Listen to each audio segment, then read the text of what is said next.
Joy Friedman.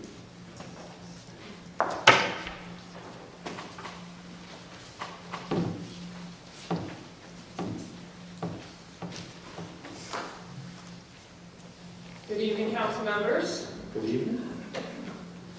My name is Joy Friedman. I'm a dog behaviorist. I am also a member of the Baltimore County Animal Advisory Commission. I was appointed by Councilman Marks 3 years ago. I am one of the longest serving members. I'm also a member of the Liaison Committee. I, along with Deborah Stone Hess and Julian Zimmer, are part of the smaller group known as the Liaison Committee. As Deb will clarify later, we have been shut out completely of our monthly meetings and communications. Within just a few months, our committee went from cooperatively receiving group emails about events and statistics to Deb having to email Don Moeller to push for any communication with BCAS. For 3 months, we've tried to schedule a time. If Mr. Homan isn't available, we are being prohibited from meeting with Mr. Klunk and Dr. Jones. What reason could there possibly be for this? We haven't always agreed, we haven't always seen eye to eye with Mr. Homan, Mr. Klunk, and Dr. Jones. However, our relationship was always one of communication. We have been told they are all too busy this time of year. In the 3 years serving on the Liaison Committee, there was never a time being too busy in the past. We have been told to submit questions in writing, and we have. Many of our questions have gone unanswered in regards to the Oscar case, such as why was animal control called to this house on 22 separate occasions in an 8-year period? What were the result of those calls? Were citations issued? Why, on one of the coldest days of the year, was an ACO not sent out? We know from the investigation, someone from animal control called Oscar's owner on his cell phone to ask him to bring his dogs in. After Oscar's owner agreed, no further action was taken on December 31st. The problem was, we believe, this man was in Phoenix, Arizona at the time of the call. Is this typical procedure? Where are the other dogs that reside in this address? We know there was at least one other dog in the yard with Oscar. It bears the question, how many other Oscars are out there? How many calls have been mishandled or even completely missed? We were told last month Mr. Homan and Mr. Klunk would be at our meeting to answer questions. Once again, they canceled. Now we have been told basically to forget it. No more meetings at the shelter.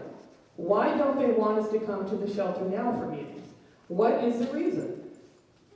We know at one point the Honorable Wade Patch was evicted from the shelter. Our Tuesday night meetings are already jam-packed.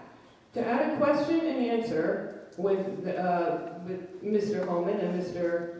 Klunk would keep us there for 2 hours. Also, we really don't have trust that they will show up for questions at these meetings anymore.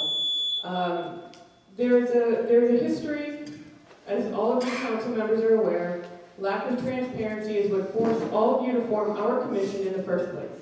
Perhaps it is time for an oversight commission instead of an advisory commission. The animals in Baltimore County have a voice. They do not have a vote. We are their voice.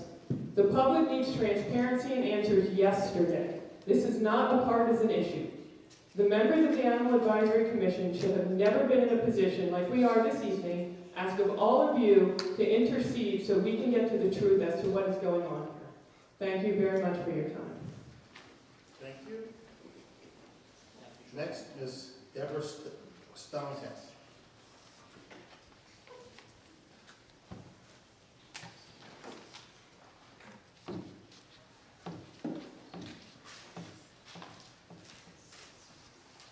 Hello, Ms. Hess. Good evening. Thank you for allowing me to speak. Thank you for coming. It's been just over 3 years since you created the Baltimore County Animal Services Advisory Commission.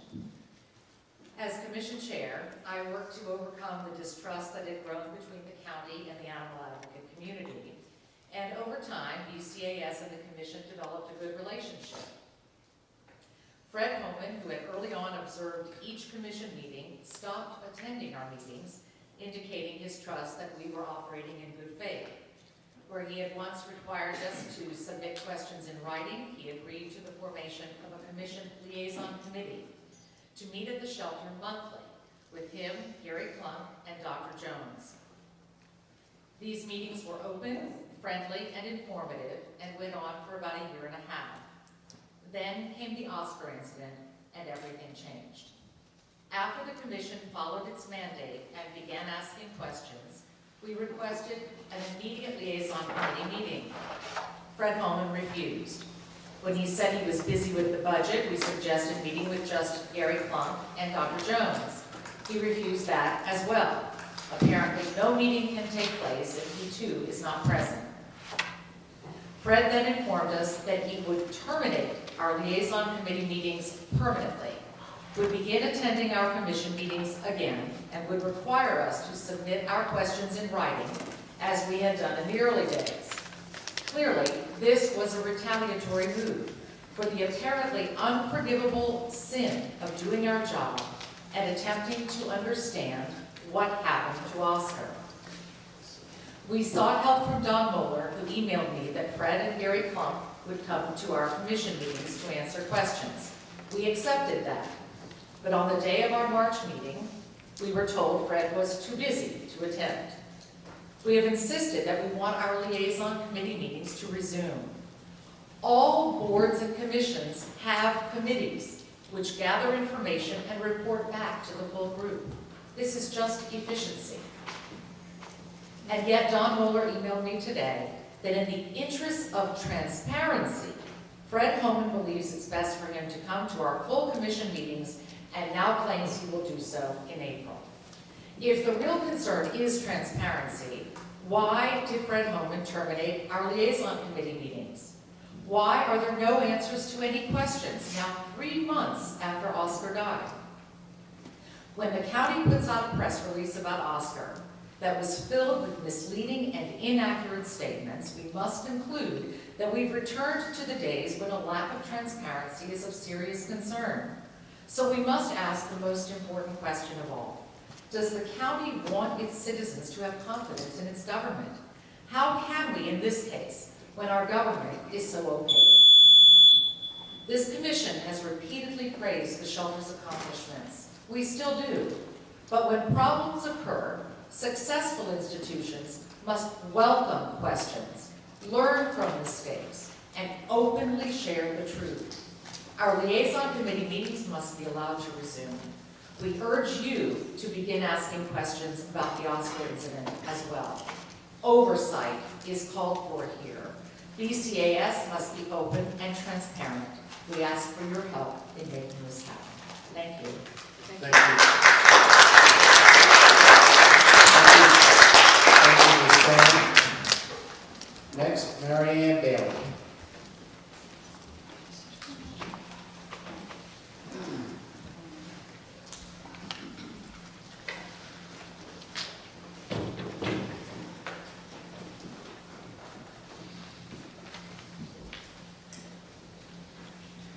Good evening, council members.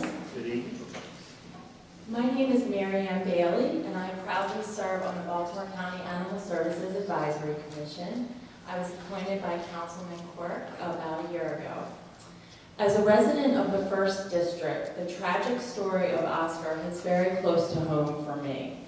Like many other Baltimore County residents, I have pets whom I consider family members. And it's clear that they are sentient beings capable of experiencing pain and fear. Knowing for certain now that Oscar needlessly died a slow, painful death has been extremely upsetting to me and others in the community. This should not have happened. There is a reasonable expectation that if animal control is called about an animal in pain or distress, that guidance and assistance will be provided.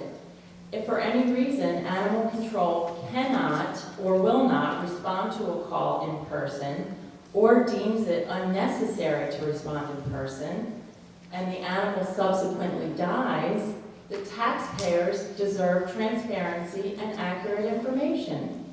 If animal control policies and procedures were followed in this case, as they were supposed to, then that would indicate some reform or revisions are necessary. If policies and procedures were not followed for Oscar, there needs to be accountability to ensure that this doesn't happen again. Oscar's life did not need to end as it did, alone, unable to move himself, and freezing to death. I'm grateful that the state's attorney's office responded appropriately and is holding Oscar's owner accountable for his part in his death. But the fact that it has now been 3 months and no information has been provided by animal control to the community as to where the failures were and how this can be prevented in the future, that's unacceptable and it breaks trust. We in the community are owed an explanation and demand answers. This is not just going to go away. I respectfully ask the council to please take action to demand animal control release information and reinstate liaison meetings with the Baltimore County Animal Services Advisory Commission. I also just want to take a second to thank Councilman Quirk and Councilman Marks for their leadership in introducing Oscar's Law last week. Thank you very much. Thank you. Thank you. Before I call my next caller, I just think it's important that we, number one, clearly what happened with Oscar is a tragedy. Nobody likes it. But to put everything in perspective, I was just curious if anyone in the audience knew the name of one of the 34 people who died because of cold-related injury in Maryland in 2017. 34 people died. I didn't think anybody would know. Next, I'll call Mr. Ron Councilman.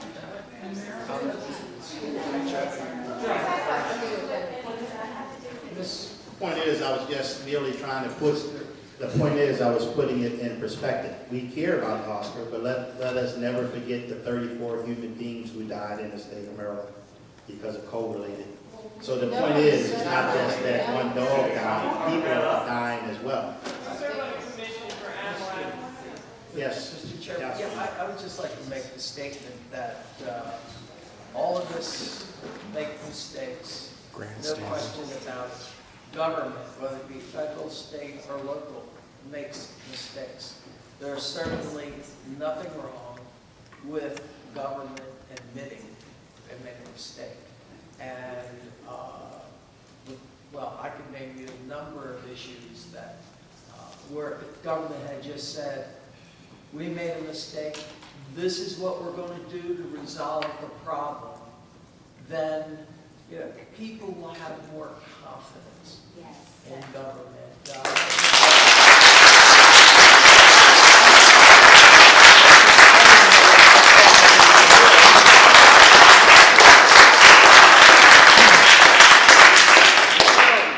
I'll never forget the light rail. I was in office, well, I've been there forever, but when it first started operating, and there were all kinds of crime problems. And finally, the government did admit we're having problems. So they had a solution. They had people who would board the trains who worked for the state of Maryland just to make sure that there was going to be a safe journey. They installed cameras, etc. So, this is one of the occasions where finally they say, yeah, we do have a problem, but this is what we're going to do about it. And I just think it is just the right thing to do, and I just think it just restores confidence in our government. And if the government made mistakes regarding the, you say 34 people, then I would hope that government would figure out what went wrong so this doesn't happen again. Thank you.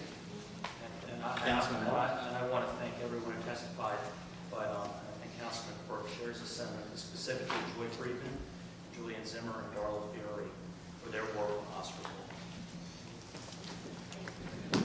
Councilman Quirk.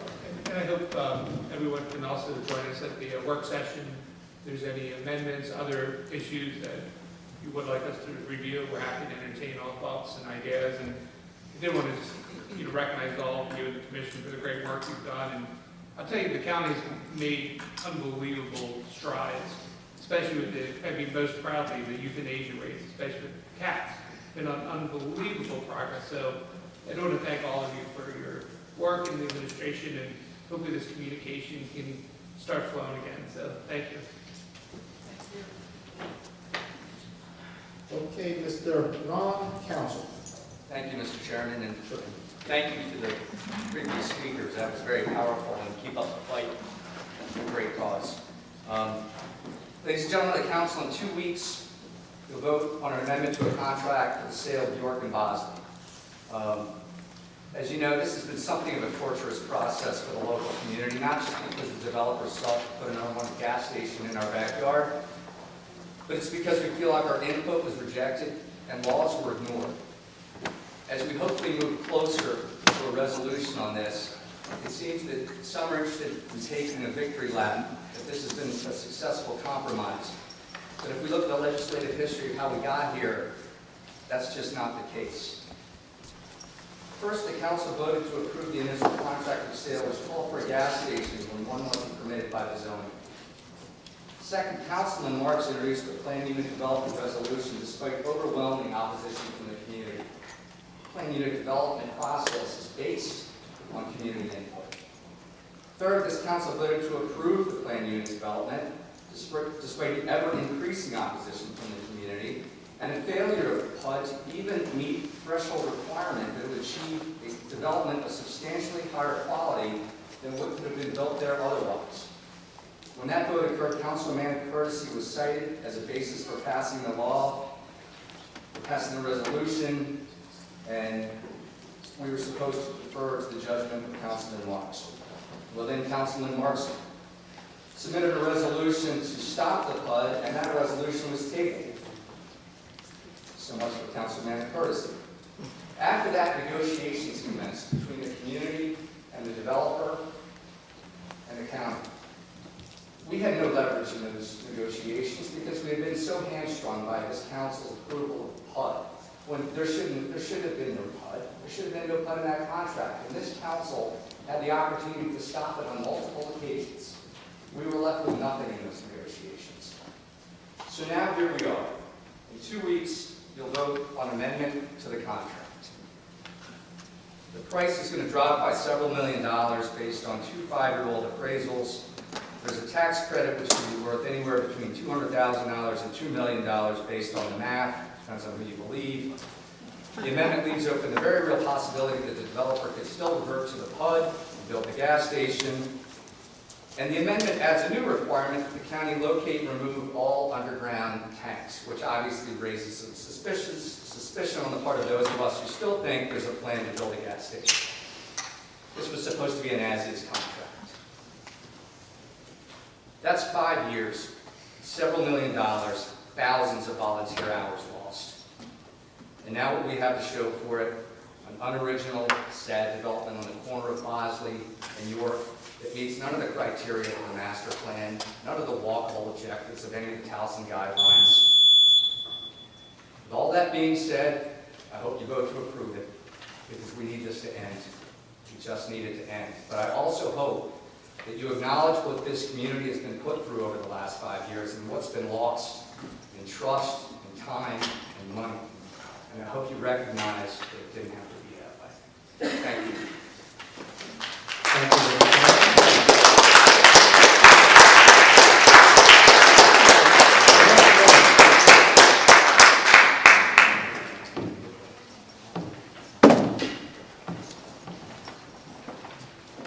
How you doing this evening, Ms. Mill?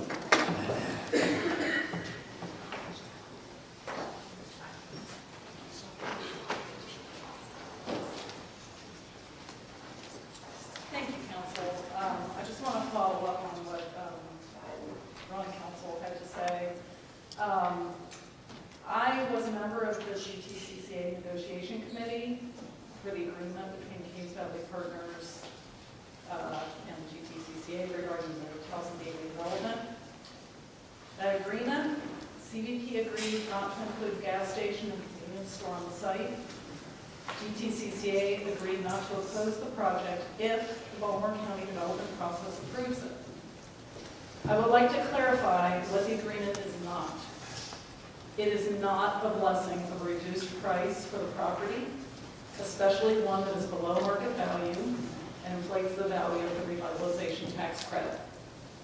It is not tacit approval of a plan that is not pedestrian or environmentally friendly.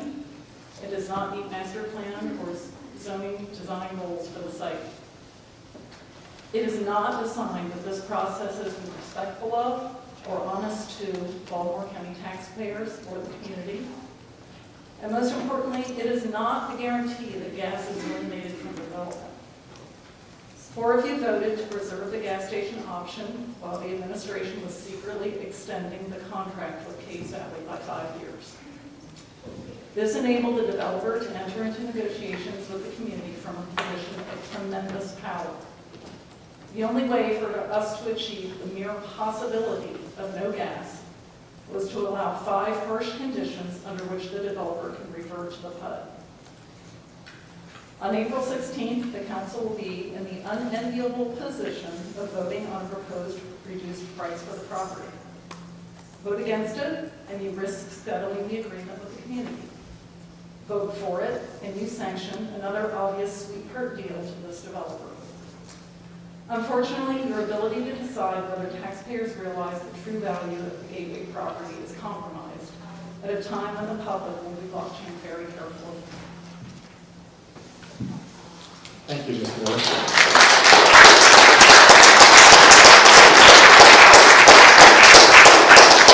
Mr. Ron Gallup.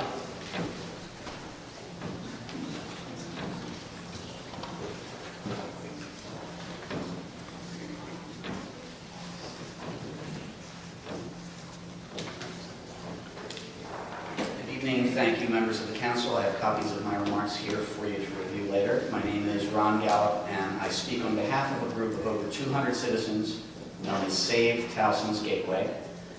1 year ago, yesterday, 30 big, healthy trees, which were supposed to be protected by the council's PUD resolution, were cut down at Towson Gateway. A complaint was filed to Maryland Department of Environment in November 2017 based on evidence that Baltimore County violated state and county forest conservation laws, and an investigation is underway.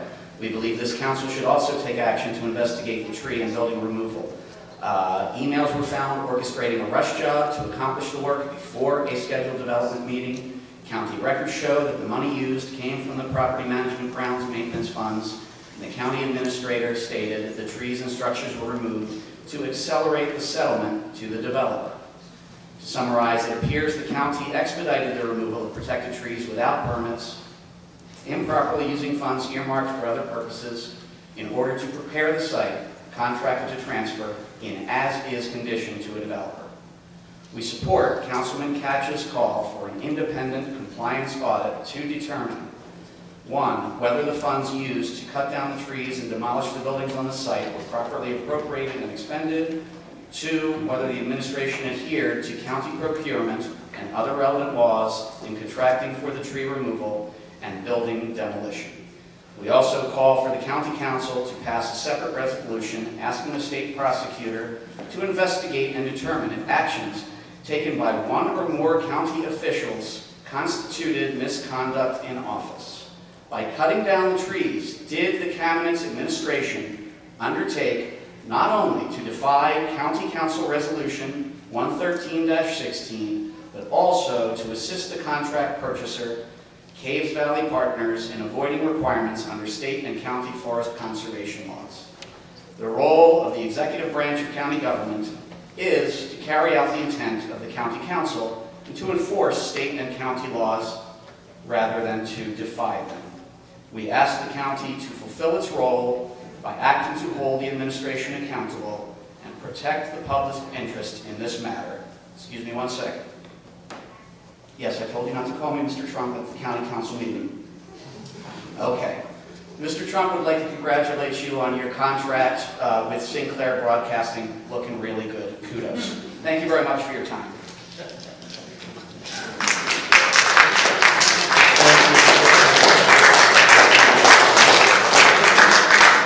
Thank you, Mr. Gallup.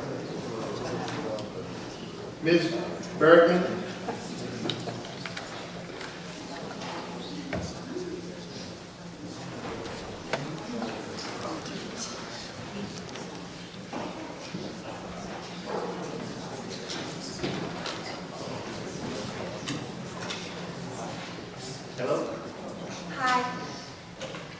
issues are blue to light them up for Autism Awareness Day.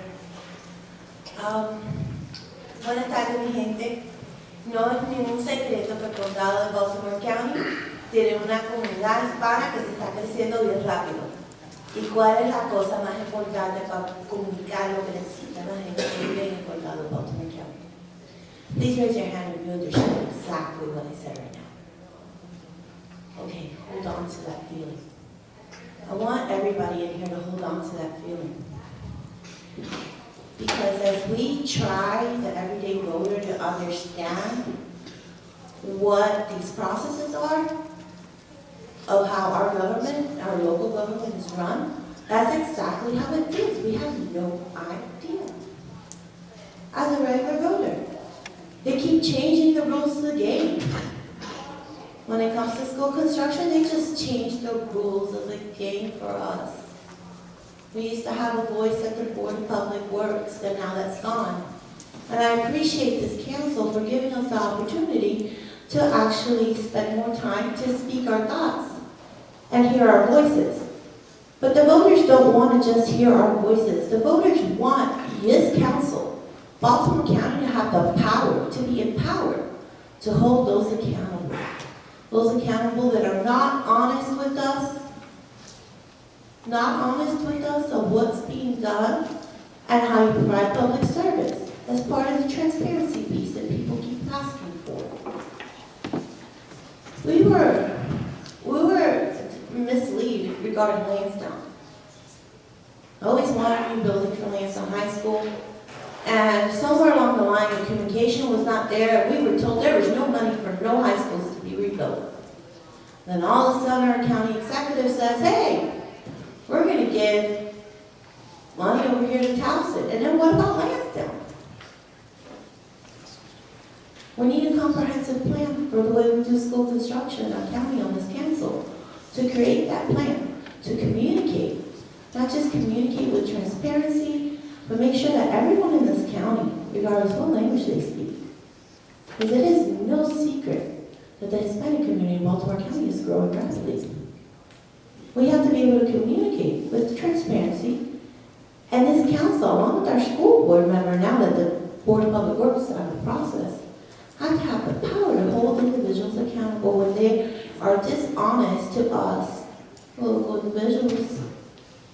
Because we could be a lot better if we figure out how to communicate a lot better, regardless of what language we speak in. So, thank you for your time. Don't forget, April is Autism Awareness. Lansdowne does want to be replaced, and I hope that this council does have the power to hold everyone accountable with transparency, because that's what we want.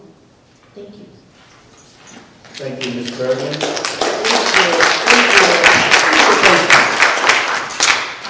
Sorry? What's your first name? I think I got this letter. It's Diana. Okay. It's just spelled to keep away. Okay. Thank you very much for coming. We'd like to thank all of our speakers for coming out tonight, making your voices heard. This is one of the great things about county government, where any citizen who has an issue or concern or question can come out and make their voices heard for 3 minutes, something that you won't get in other places like the state or the federal government. On that note, our meeting is adjourned. Any comments? Troop 729. Troop 729. All right, thank you very much.